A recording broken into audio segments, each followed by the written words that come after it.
let's go ahead and begin. We're calling to order the meeting of the Zionsville Board of Parks and Recreation for Wednesday, July 12th. And first thing we're going to do is do the roll call. Jill Pack. Here. John Salowitz. Here. Ryan Cambridge. Here. Chris Barksdale. Here. Kimberly Moore. Or I'm sorry. Yeah, Sarah's watching. Kimberly, are you here? I'm here. Okay. And Coralie Palmer. Yeah. Okay. And we have all 7 of us here tonight. It's a good way to get started. All right. Let's go ahead and take a look at the minutes. Did everybody get a chance to look over the minutes from the previous meeting? Yes. Does anybody have any questions or comments? Anybody like to make a motion to approve the minutes from our meeting on June 14th? So moved. Ryan Cambridge makes a motion. We have a second. Second. John Salowitz seconds. All in favor, say aye. Aye. All opposed? All right. Let the record show that the minutes were approved unanimously.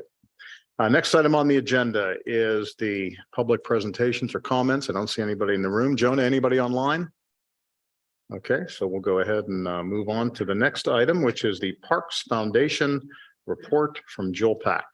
Okay, I'll just make a brief update. The Zionsville Parks Foundation is currently in the hiring process for an administrative coordinator, a part-time position for them. It's to help them out with a lot of their administrative functions as things ramp up for them, anticipating us purchasing the Carpenter Nature Preserve. Additionally, they received a grant of almost 650 milkweed plants from the Monarch Watch recently, and with the help of the Zionsville Parks and Recreation Department and some of the foundation board members, as well as the ARC of Greater Boone County.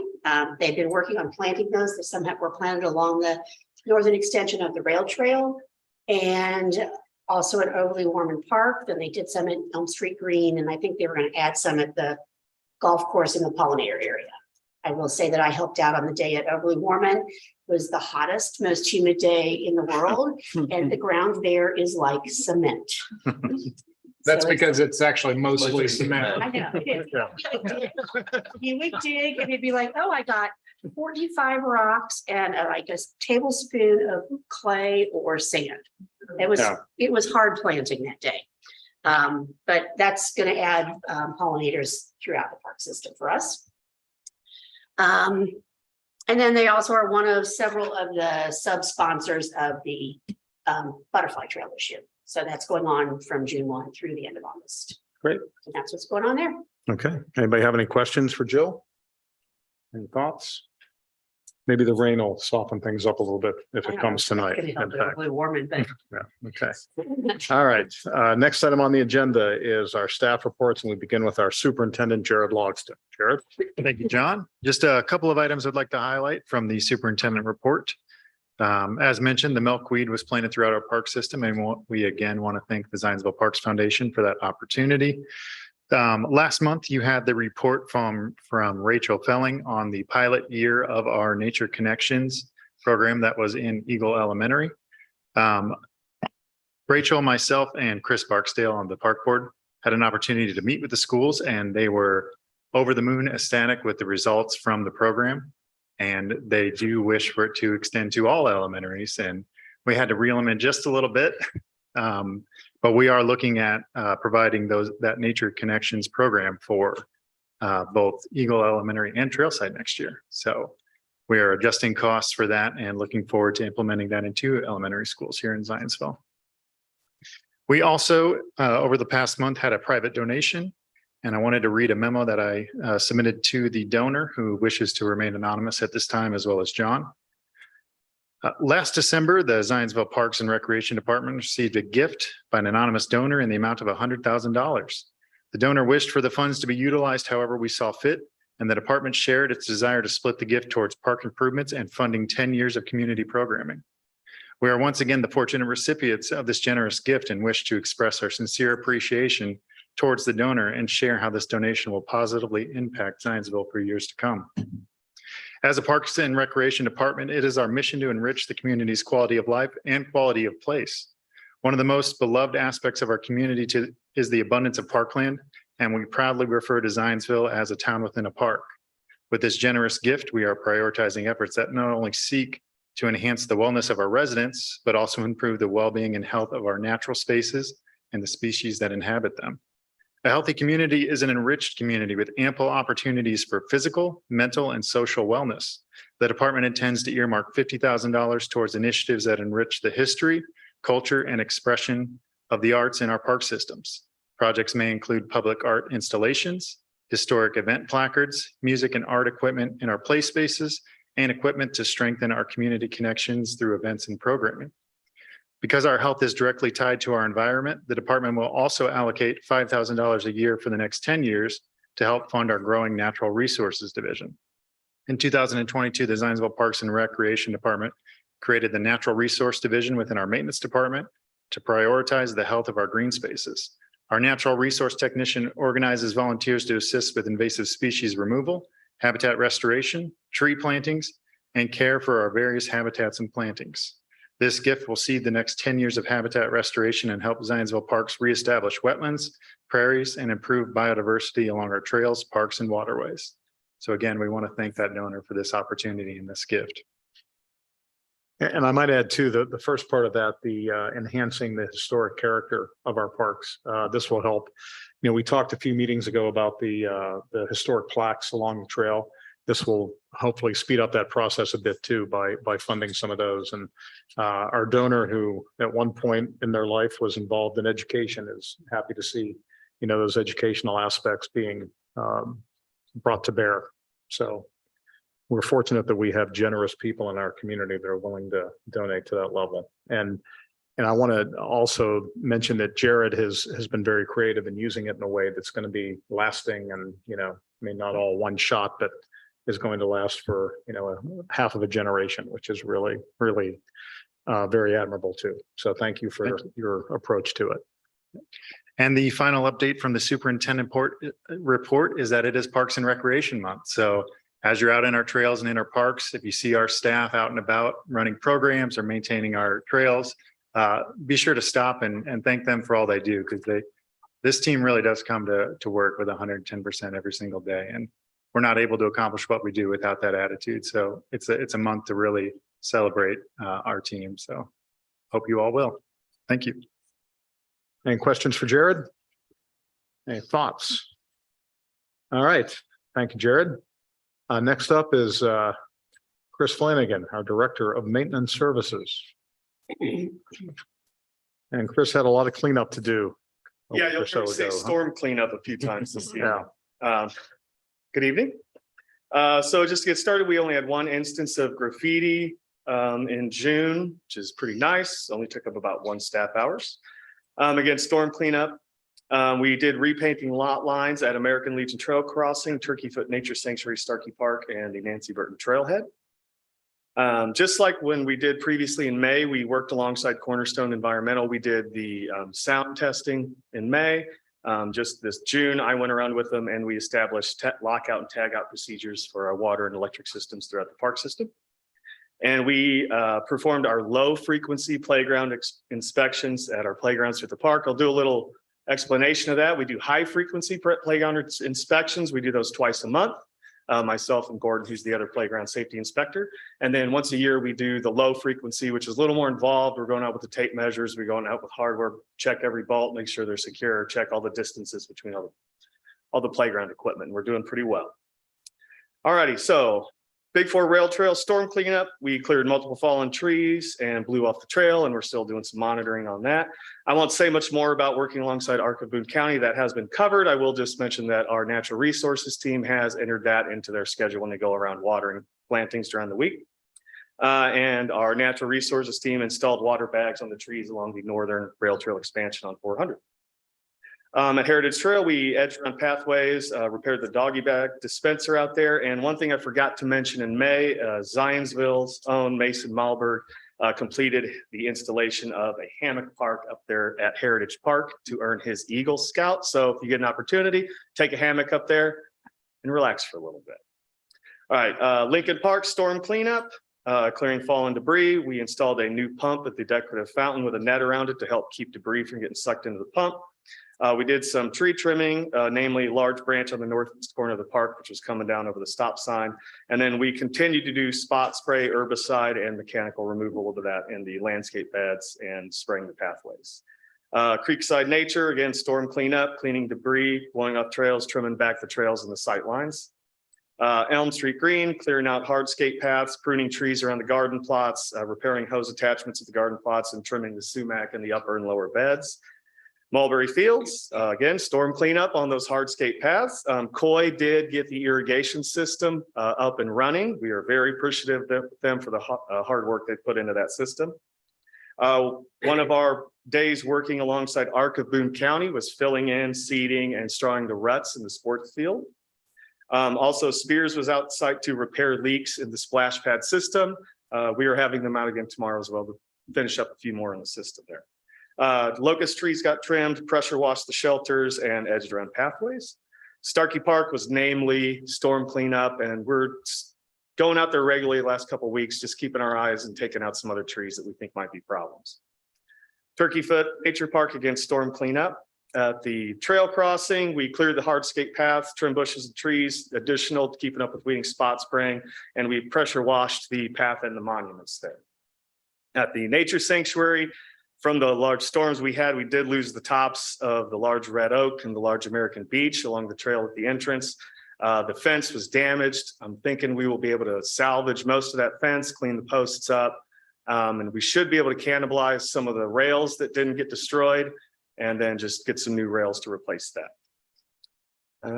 I do think we can leave the trunks of the trees where the tops fell off. I think they'll be able to provide some good habitat, specifically the American beech with the top open.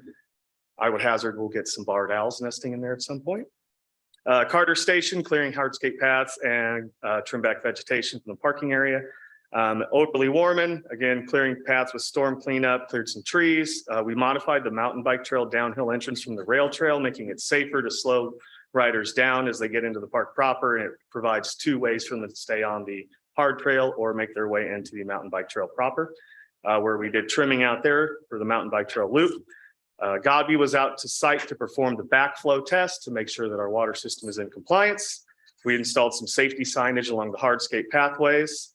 Some lumber that was left behind by the contractors near the mountain bike area. We picked that up and moved it into a storage area up at Carpenter. And that's about it. Can I answer any questions? Any questions or comments for Chris? Been busy. And so with all the storm, Plenty more to do too. the pickleball courts are okay, right? Thank goodness. Oh, my goodness. Thank you. Okay, great. No trees. Yeah. Thank you, Chris. Thank you. All right, the next item on the agenda is our Director of Recreation Services, Mindy Murdoch. Good evening, everyone. So June with the parks programming, we had for the Nature Center, we had 1,655 walk-ins. So not our biggest month, but right up there. I will highlight that probably the biggest day is we actually had one day where we had, 212 drop-ins to the Nature Center. So that day, that Nature Center was hopping. If you remember, it's just a little room. So thankfully they all didn't come at once, but we didn't have any private programs in the month of June just because our entire month was set aside for summer camps as well as for nature play days. We did do a lot though with the Creek Stomper. So the Creek Stomper was out at 8 different events from the library summer kickoff that started right at the beginning of June to Stories in the Park that was at Lions Park, as well as to our park and plays, including we were able to go to Royal Run. Actually had 53 that came to that park and play. We unfortunately had to cancel the Austin Oaks Park and Play because of the air quality that we all lived through. So, but with those big events, we actually brought in about 3,400 people that the Creek Stomper got to, hang out with and let people play. So a lot of fun. A couple other things, of course, as Jill had mentioned, our butterfly trail is up and going. Been seeing a lot of people, talking with a lot of people about that, making sure we hand out maps for that one. I think it's gotten a little bit more of a draw. We did have a current article that was on the butterfly trail, as well as, if you guys didn't watch, the Fox 59, where I get to be on television. So that was a first for me. So, and then on top of that, our nature play days this year did very well. We had 15 different events. So huge thank you to the Hussey Mayfield Memorial Public Library, the Zionsville Fire Department, Sullivan Months, the Boone County Solid Waste Management District, and the Zionsville Farmers Market for all being co-hosts for those different events. So all told, we had a little over 3,000 participants for those 15 different free events that we had going on that month in June. So unless you guys have any questions, that's all I have. Do I have anything for Mindy? Just a comment, can you and I get together, you and some faction of the library staff? I think we need to streamline how the events are getting on the calendar, because I know you guys have your own calendar and some things are on the library calendar as well. Yes. And I think it's causing some confusion with patrons. Okay, And I want to make sure that people get to your events. right. So I think just kind of not thinking like the professionals and it's our calendar all the time, and like the users might help clarify some of that. Okay, Just yeah, we can chat. Okay. Anybody else? I did follow your link to that Fox 59 interview. You acquitted yourself very well. You represented us well, so Thank you. good job on that. Normally, I don't watch Fox 59, but I Well- made an exception in your case. I mean, they were the only ones that contacted us, so. Anything else for Mindy? No? Okay. All right, thank you, Mindy. Next item on the agenda is our golf course manager. And as he's making his way up here, Mike Wall, I just wanted to say that those yellow flags sure are visible from the road.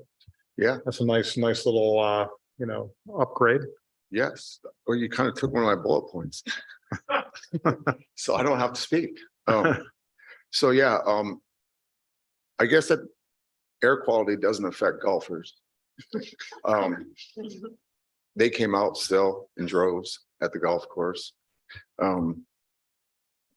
So we didn't hit the $100,000 mark this month, unfortunately. But we're still getting close to $100,000.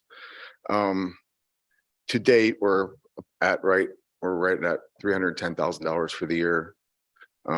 So we're still, targeting well over $500,000 for the year, which would definitely be a record. Last month we sold another 12 passes for the month, so we're 116 for the year. I stood here, I don't know, was it 3 years ago, and I said we had 0 student passes. Well, we're up to 68 for the year, which is 59% of our passes. So between student passes and senior passes, 91% of our passes are those passes. So that's our clientele. That's who we're targeting, 91% of those passes. So we're getting those people out. So to date, we're at 10,650 rounds for the year. So a lot of divots, a lot of play. First tee time for the day is 7 a.m. Last one, 7 p.m. And we're pretty much 85% capacity, 90% capacity. On the weekends, we're full. So like I said, air quality is not affecting golfers. The drainage project that we had in May, we finally got a chance to test, and it worked. So we got some rain. The drainage is working. So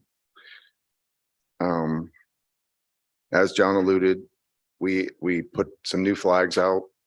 We hadn't put new flags out at the course, so we put some bright yellow flag sticks, and golfers can see those much easier, with their laser, rangefinders. They'll be able to get the distances better. So we put those out. We're gonna get new, tee markers out next week. Those are on order. But really the highlight are the push carts that we just got. I think they were pull carts then, were probably purchased during the Reagan administration. And then we just got new push carts, which, you push them rather than pull them, and they're just better for you. And the St. Al's League, that's Monday night, all 12 of them are out. And I don't think we've ever had all 12 of our previous fleet ever out. There might have been 3 out, 4 out, but on Monday night, all 12 are out. So they're definitely a hit. So we got these green push carts out, and people have thanked me for them and just love them. So, yeah, and actually some people have actually asked about purchasing them. We've already sold 2 push carts. So, yeah, so the greens mower, it's slated to be here Friday, but we all know how that works. If we get it here Friday, I'll be very happy, but it's definitely here in the next week or so. But we're going to get that greens mower, and once we get that, we'll be really happy. So yeah, everything's going well at the golf course. So any questions? Yeah, we're Good year. all right. Yeah, Thanks. thank you, Mike. All right, next thing on the agenda is our Parks Attorney report from Amy Nooning. Sure, thank you. I've worked on reviewing a few contracts that Jared will be bringing forward a little bit later and negotiating some terms to make sure that we have favorable terms. Jared and I worked quite a bit on discussing the park rules that you'll see later and a code of conduct related to that. And so we did quite a bit of research on that. And then I have an update on Overly Warman as it relates to the contract termination, but I know that that's on the agenda for later, so I can hold off on that. Okay. Any questions for Amy? No? Okay, good. All right, let's move on then. New business. And the first item on our new business is shelter reservation special use permit. Jared?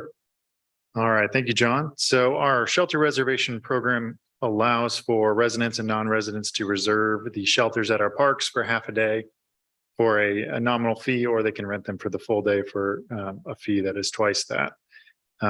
Within the policy for the shelter program, there is the line about concessions, vendors, and other amenities and caterers like that are not allowed unless approved by the park board. We have had such a request that does not trigger the special event application, as this is just really a shelter reservation and they wish to have Kona Ice on site to provide that to their participants. So I believe that this could be captured within the special permit agreement that we have utilized in the past for these kind of exceptions. So I will open up the discussion for consideration of allowing outside vendors to essentially cater to shelter reservations. And I think whatever our decision is tonight should be moving forward for all shelter reservations. So the request will always come before the park board, but at least we'll have a standing recommendation for how we handle these situations. So within that special permit agreement, some of the terms signed by the special permit event sponsor, which would be the shelter reservation holder. Kona Ice must carry all applicable licenses, certifications, and insurances and operate to all health code standards as a concession provider for the Charlesworth event. Kona Ice may not sell any items while on park property. Kona Ice may only serve goods to participants of the event sponsor at no charge, and the event sponsor will be held accountable for any damage to park property as a result of the vendor's operations. So happy to open the floor to any discussions of whether to allow outside vendors into our parks for our shelter reservations. Again, we anticipate this will be a small impact just immediately in the area of the shelter, but surely the public will see the vendor in the park and wonder if they can also go up to it and receive Kona Ice products. So something to consider. Do I have any questions or comments or issues? I don't have an objection. Sounds pretty straightforward to me. Would anyone like to make a resolution then? We need a resolution to approve this, A vote to approve. a vote to approve it? Yep. Anybody like to make a resolution So moved. or a motion? Ryan Cambridge has made a motion and Kimberly Lane has made the second.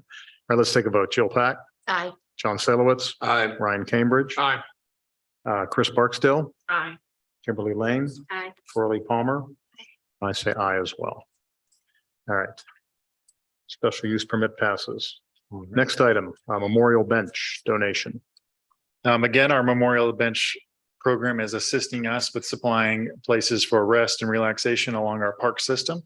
This request would be for a new memorial bench next to the staircase and bridge of Overly Warman Park, overlooking that kind of scenic vista that we don't have too many of here in Zionsville. So that would go right next to those stairs and provide the first kind of bench relief for anyone with mobility issues that started at the trailhead or just needs a place to relax and take in the views. So with park board approval, we'll move on that memorial bench purchase and installation.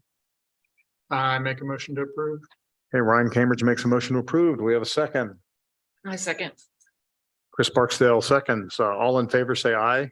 All opposed? All right, that passes unanimously. All right, we're moving right through the agenda tonight. Next, Jared, monitoring services at Overly Warman.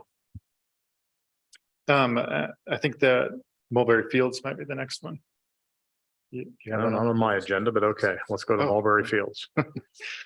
All right, so we do have a field reservation, a second camp offering from Skyhawks. As you recall, earlier this year, we were exploring a relationship with Skyhawks camp providers. They provide recreational opportunities, and we agreed upon a 70-30% revenue split for any registrations. The summer programming did have one camp with participants, so we'll look forward to those revenues coming in. For that, that was the flag football summer camp. So the agreement before you this evening would be for multiple camps this fall, beginning August 29th and carrying on through October 26th. Those camps include baseball and soccer for 4 to 9 year olds and beginners golf for 5 to 9 year olds. So those would take place at Mulberry Fields. It'd be a traditional field reservation. We'd also have Zionsville flag football out there, but there's plenty of space for both organizations to operate. So with your consideration for the approval of the agreement for sports field reservations for Skyhawks fall programming from August 29th through October 26th. Yeah, So, question. I'm a football coach for ZYFL, and there was talk that other football practices, not just flag football, was going to be out there. Has that been discussed with you? No, Okay, so to date, only flag football is pursuing. Okay, I was in a meeting and didn't say much at that point, but I was wondering if that had been discussed. If it was, because there's sometimes issues on trying to find space for all the Mhm. from K to 6. So Yeah, I may make a statement to one of the board members there that yeah, we would still have 2 fields fully available to utilize. So anybody else? All right, do we need a motion to approve this contract? We I do. would move to approve the sports field registration for. Hold on a second. Mike has a, how are they going to do golf? They use oversized balls and oversized. So it's just really teaching that age how to swing. okay. Jill Pack makes a motion to accept. Do we have a second? I'll second. John Salowitz seconds. Let's take a vote. Jill Pack, Aye. John Salowitz, I Ryan Cambridge, Aye. Chris Barksdale, Aye. Kimberly Lane, Aye. Corley Palmer, and I say aye as well, making it unanimous. All right. What do you have next on your agenda, Jared? It would be the proposal for monitoring services. Great. All right. Let's talk about that. So as a condition of our floodplain permits for both Overly Warman Park and Starkey Park, we have recruited the professional services of Stantec for monitoring of those plantings and creating a report and issuing that to the DNR. So we are responsible for that report for the next 3 years for Overly Warman and one final year for our Starkey plantings that took place along with the 2018 layer project. So before you is the consideration of 2 contracts, one for Starkey and one for Overly Warman Park. The Starkey contract, the agreement language has been reviewed by Amy, and it has passed to the initial test. So that upon award of this agreement, they would begin taking inventories of the species that are still within those areas, creating that report and getting it issued to the DNR by end of year. So for the monitoring report at Starkey Park, it would be $3,300. And for Overly Warman Park, which we would be required to report for at minimum the next 3 years, they had monitoring prices for 2023 at $2,800. And that is because there is a little bit of additional field work they'll do in that initial year, which they're also having to do for Starkey. But then in the 24 and 25 years, it'll be $2,500 each year.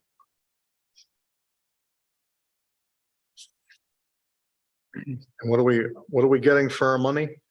A inventory of the species that are there, a report created and then submitted to DNR Generated how often?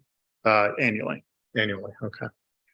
And is it correct here? It's a prerequisite to our existing agreements with them for those properties, right? Yes. We don't have a choice but to Yep. generate the report. Yes. Yep. And as part of that, did they go through and identify in areas like specific to Overly Warman where there were reforestation efforts, what replacements may be required? Is that part of what they would do? Yeah. So there's a certain survivability as a part of that floodplain permit that you have to achieve that percentage in order to kind of relinquish this responsibility. So I do anticipate we will have a 4th year of monitoring for Starkey just because we've lost some over the past 2 years. Obviously at Overly Warman Park, if anyone has traveled our trails, you'll see quite a few of those young trees are really struggling this summer and probably not going to make it. That is unfortunate. So the project did have maintenance included for the preservation of those trees throughout this first year, but they also do come with a warranty. So they were planted last fall. So before this fall, we'll have an inventory of just how many need replaced before we kind of hand over that. Hate to see trees go, but at least they will be replaced and then we can monitor moving forward. But to answer your question, yes, within the report, it'll make a recommendation of how many and what species to replant. Got it.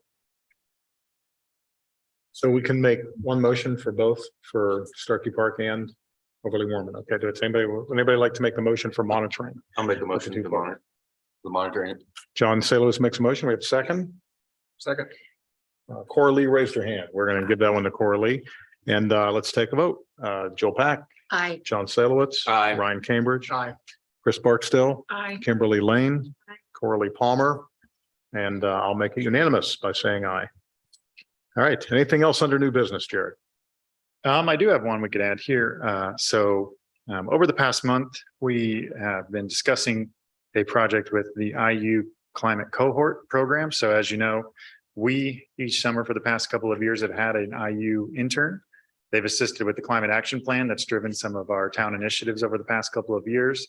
They assisted us in previous years with other projects, and this year they are helping us with a municipal composting site. So kind of planning out what that'll look like to help divert some of the leaves that are picked up by DPW in the fall. They have ample services to also provide grant writing services to the town. And with your approval, the Parks Department would enter into an agreement with the IU Environmental Resilience Institute that would take effect immediately and go through August 1st.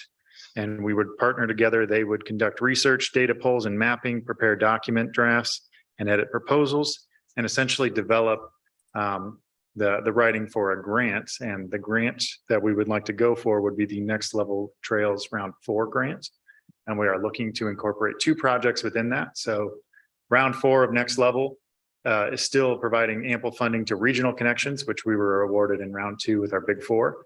But they also allocated a portion of this year's funding towards local projects that make connections in communities. So we believe we have a great case for creating some additional pathways along Eagle Creek in an effort to not only work towards our regional Eagle Creek Trail in the future, but also make important connections today for our residents. So the 2 projects that we'd like to propose in the round 4 application would be the Elm Street and Lions Park Connector Trail that we've discussed, working with the Lions Club to secure an easement to create that trail, and also the Turkey Foot Holiday Nature Preserve Trail.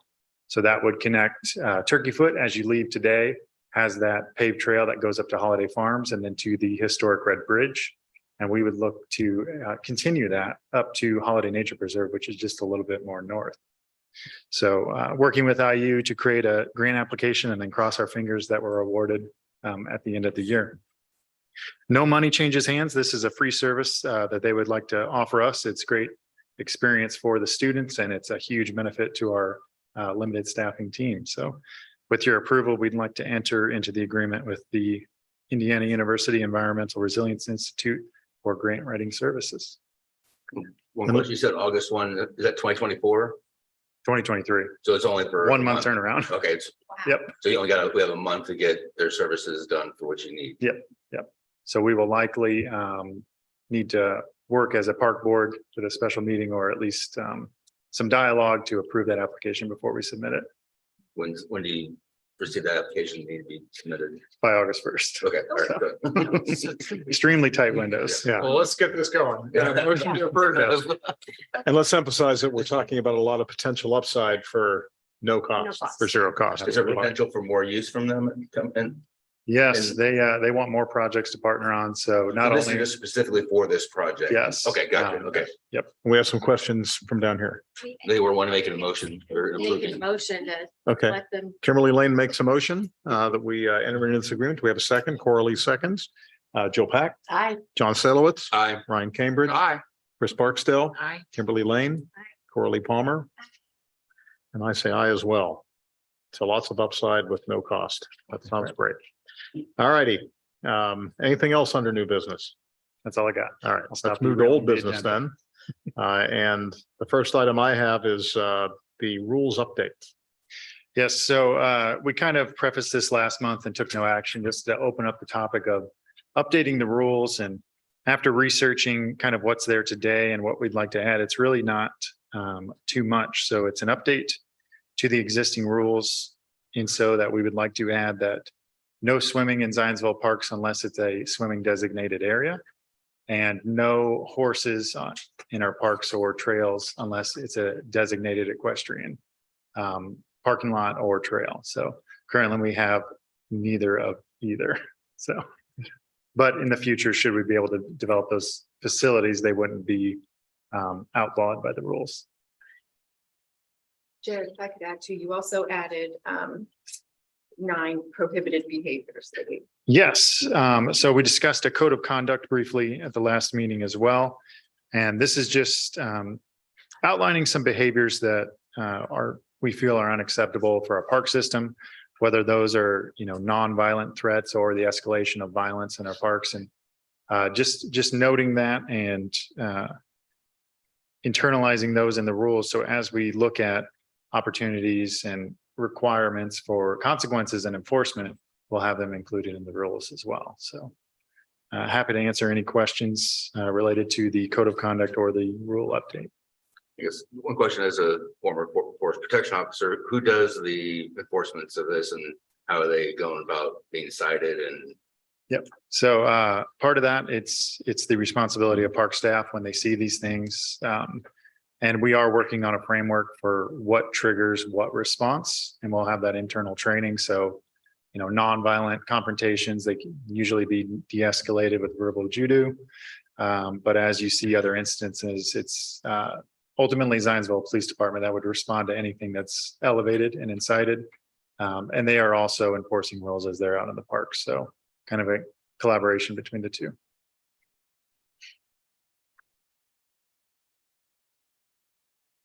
All right, even though there aren't any significant changes, we haven't looked at this in a number of years, so it makes sense to do it. Right? Yes. Agreement on that? Yeah, They may have, we need a motion on that? This would be resolution 2023-07 that you Okay. would be approving to adopt these rules, restate and revise the rules of park operations. Okay. Do we have a motion to accept? What do you call it, resolution 2303 or 2307?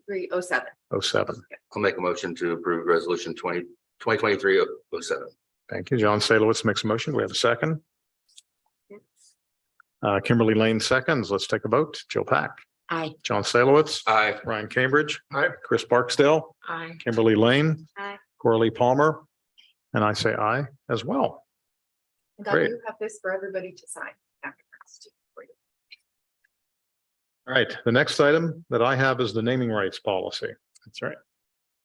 Thank you, John. So as we also briefly touched on last meeting, we are becoming the recipients of more and more donations through our generous community as they see our park system growing. They too want to be a part of that. So felt it precedent to develop a policy, looking at national standards and discussing with other park systems to not only define what major gifts are, but also establish some guidelines for naming right policy. So if residents or organizations wish to contribute significant financial or land donations, then they should have the opportunity to establish kind of their legacy on our park system if they're truly adding to the legacy of that park system. So the policy creates some definitions for naming rights and facilities and major gifts, as well as establishes some guidelines for what triggers the naming for major donations. And some of those guidelines, the thresholds for considering naming rights for a park or recreation facility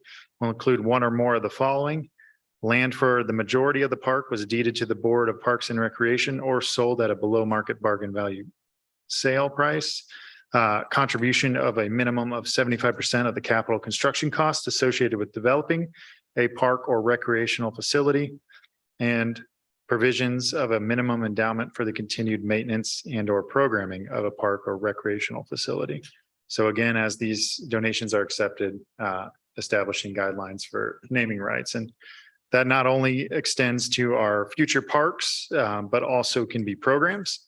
So if a program is funded for an extendable amount of time, that program could have that name as well. Also, scholarship programs can be listed. There's a series of regulations around this program, how names will be presented, and should the named park facility or park not be in line with the character of our park system, we do have the opportunity to remove names or change names as needed. And there are some protections within the policy that outline that.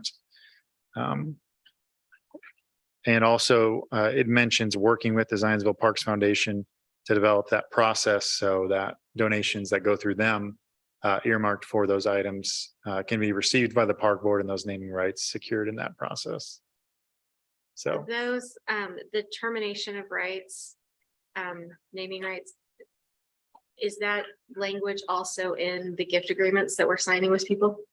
So that they know when they sign that it could be revoked if it wasn't in keeping with the community? yeah. So we actually haven't signed or developed that agreement just yet, but the components of this policy would be incorporated into that, absolutely, and then probably beefed up further with Amy's lawful eye. This is slightly putting the horse before the cart. We know that Carpenter Nature Preserve is on the horizon, and we're beginning to get phone calls for donations to add amenities that we weren't planning for on phase one, as well as just exploring other opportunities in our park. So just establishing the precedent before we really get rolling. So we've got things to build. It's not an easy process. I appreciate the work that you're doing to put in on this, and it is not knowing what the heart, the cart or the horse is a lot of times. So no, this is great. Thank you. All right, do we anybody have a motion to accept the naming rights policy. I'll move to accept the naming rights policy. Chris Barksdale makes a motion. Do we have a second? Second, Jill Pack seconds. Let's take a vote. Jill Pack, I, John Salowitz, Aye. Ryan Cambridge, Aye. Chris Barksdale, Aye. Kimberly Lane, and Coralie Palmer. All right, I say aye too, making it unanimous. Thank you. The next item that I have on my agenda is the 5-year master plan. Yes. We've lived with this for a while, and I hope that this will have a favorable result tonight. Does anybody have any? Well, you want to say something first about the 5-year master plan? You were all here along for the ride, so over the past year, we asked the community to let us know their thoughts, dreams, and desires for our park system over the next 5 years. Some might call it aspirational, but just look at all the things that was accomplished over the past 5 years. Nearly all of the items within the previous 5-year master plan have been completed, or there's a pretty good reason why maybe they got pushed aside. So creating this new document, this would be the first step in ratifying the comprehensive plan of the town and officially adopting it. First before the park board, then the plan commission, and ultimately town council. And we've all lived with this for a while. I assume everybody's had a chance to look through it. And anybody have any questions, comments, or concerns? I think last month we were just waiting for the resolution number. Yes. That's Well, we right. have the resolution number, So we have got that it. now. and I'm going to make a motion that we accept resolution 2023-06, Second. the 5-year master plan. John Salowitz seconds. Jill Pack, I, John Salowitz, Aye. Ryan Cambridge, Aye. Chris Barksdale, Aye. Kimberly Lane, Aye. Coralie Palmer, and I say aye as well. Great to get that approved. Makes me very happy. Should make us all happy. That's a good thing. now we got. A lot of hard work went into that. So, and I want to thank Jill for being part of that process. It was a lot of work to get that done. So good job. All right, next item. Tricia, who was, What's that? we should thank Tricia as well, Yes. who is not here. Next item on the agenda, overly Warman. Jared? So representatives of REA as well as myself continue to meet with HIS Construction out at Overly Warman Park, anticipating the project to be complete. We had a verbal understanding that all of that work would be completed by June 1st. So you can see that our meetings have backed up a couple of months. We're now in July and fully exploring our options with the remainder of the contract, and I'll hand it over to Amy for the latest. Sure, yes. So we have reinitiated the process to terminate that contract. The first part of that process was to get from Tricia, which I've received, an updated certification with all the supporting documentation indicating that sufficient cause exists to terminate the contract. She provided that to us, to Jared and me and John, I believe. And she included the punch list items that are not completed with her narrative of the timeline and all the meetings. She's currently compiling all of the email exchanges that she's had with the contractor. So once I got that justification letter from her, I sent a letter to HIS on the 7th. And that first letter was the notice of intent to terminate the contract. That starts the timeline for them. They have 5 business days after receipt of that letter for the surety. So the surety is the insurance company that is holding the performance bond for them. So I sent the notice to the contractor and the surety. The surety has 5 business days from receipt of that to request a conference with us. If they do, then we are required to hold a conference with the surety, the contractor. Otherwise, if they don't require a conference, then 7 business days after they receive that letter, I'll send another letter letting them know that the contract is officially terminated at that point. Tricia has indicated, and I don't have the exact number, but we're holding a substantial amount of money in retainage. So our next steps are that Tricia is working on developing specifications to complete the project. So it'll kind of be its own smaller project, part of the Overly Warman bigger project. Whatever's needed, we'll have to bid that out. I mean, that will likely be over $150,000 to complete it. So that's above our threshold. We'll have to bid that out, receive those bids back. The surety, the way that this is designed is that if the cost to finish it exceeds the remaining balance of the contracts that we have with the contractor, the surety will step in and cover that difference there. If the cost to complete it is less than the balance of the contract, unlikely maybe, but if it is, then the balance goes to the contractor. So in theory and design, those are all the steps. So right now, we're just waiting for the response from the surety and from HIS, which we should get back next week. And I'll let you know. And is this something that can wait till our next meeting to discuss further? Or is it going to be something we're going to have to deal with as we go? Well, we don't have to have any special meetings between now and the next meeting. Back in November, the board actually authorized that we begin this process, which we did at the Right. time. So we don't need any further authorization. I mean, we're just kind of going down the list pursuant to the items that we have to do under the performance bond and under the contract. There's no additional meetings, I think, that are required of us at this point. Right. But I will give you an update every month for sure on where we stand with this. Okay. Wouldn't the whole like 20% or something? 10%. 10%. Yeah. I think it's a little under 500,000, right? Yep. That we have right now. And with some of the items that were warranted, like plant material that was warranted by the original contractor, how is that warranty handled? Are they still obligated to honor that warranty? Or do we just treat those items as losses within like the punch list items, I suppose? Well, I think that they would still be obligated to honor those warranties, but we'll have to talk to Tricia about whether or not she's then including that in her, new scope. Because everything needs to be included at this point in the new scope, because that's what our total cost is going to be. So even though they are responsible for that warranty, that needs to be folded into the cost of the new project. I think that mostly just applies to plant material, probably, Just the trees. in terms of performance warranty. Yes, yep. Probably the playground too, but that's done. So it'll be making sure those warranties transfer over to us still at termination. Anybody else?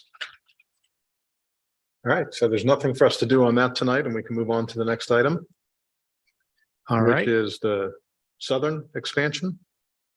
I have not too much to update on the southern expansion. That project's wrapped up. We had the final payout that'll be processed for next month's claims register. So officially closed out on the southern expansion.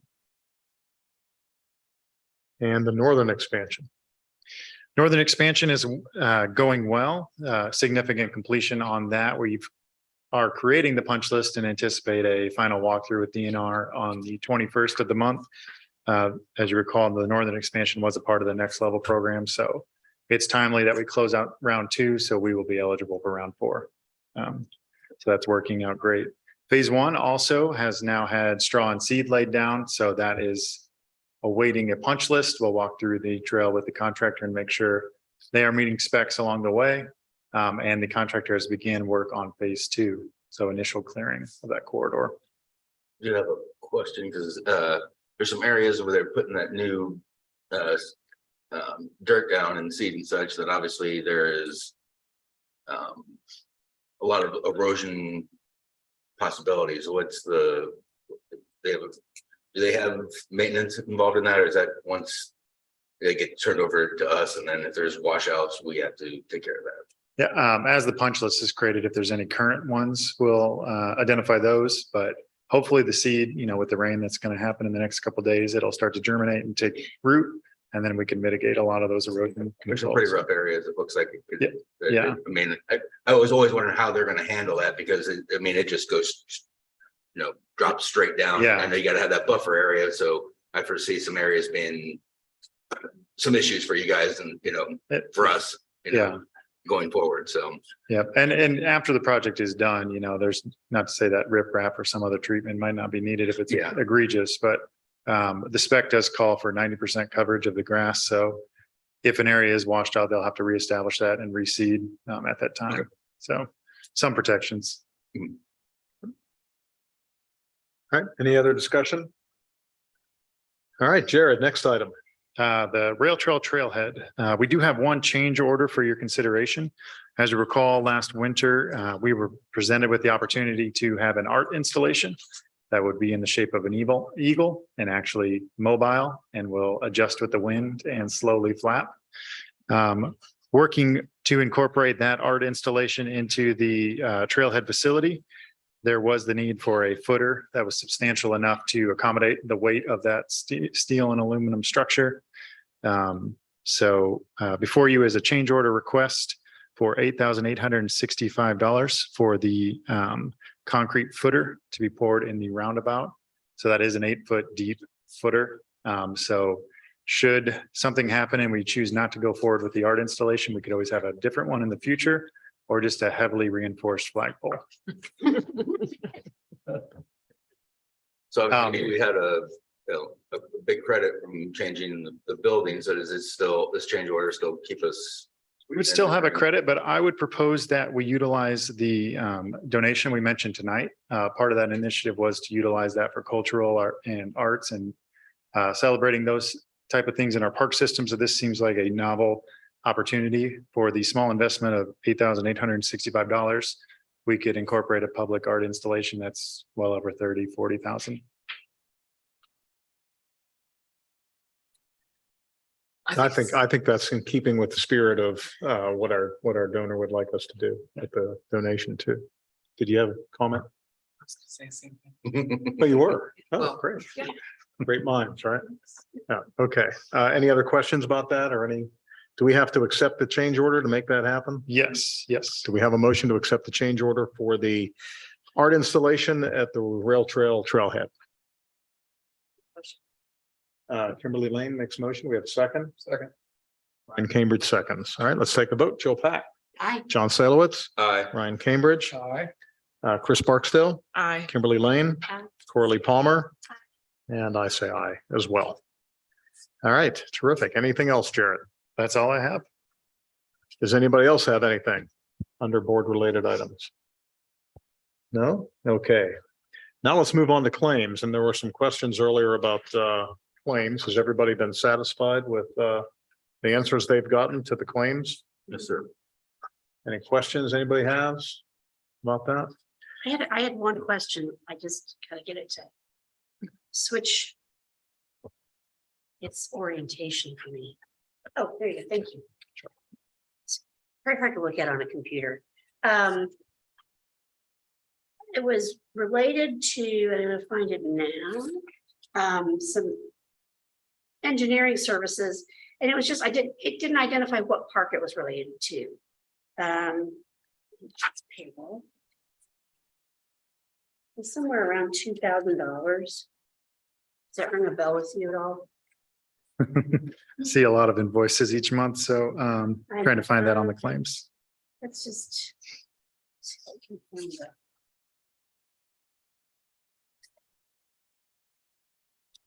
Was the line item actually coded to engineering? I think that's what it said. Page one, Is it page one? beam longest and Neff. Yes. I just didn't know what park that went to.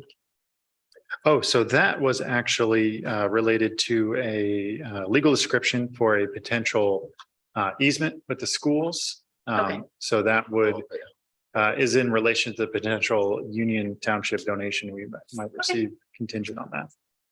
Very good. I just didn't, I couldn't figure out where it was related to. So perfect. Thank you. Of course. Any other questions about claims? We have a motion to accept the claims. I'll make the motion to accept claims as presented. John Salowitz makes a motion. We have a second. Second. Jill Pack seconds. Take a quick vote. Jill Pack, Aye. John Salowitz, Aye. Ryan Cambridge, Aye. Chris Barksdale, Aye. Kimberly Lane. Aye. Coralie Palmer. And I say aye as well. All right, please remember, we have some paperwork to sign before we leave. Is there anything else, Jared, before we wrap it up here? That is all. Thank Good you. to go? Okay, next board meeting is August 9th. Hope to see everybody there for that or here for that. And do we have anybody who would like to make a motion to adjourn? I'll make a motion to adjourn. John Salowitz makes the motion to adjourn. We have a second. Second. Ryan Cambridge seconds. All in favor, say aye. Aye. All opposed. All right, that's it. Thank you, everybody. First.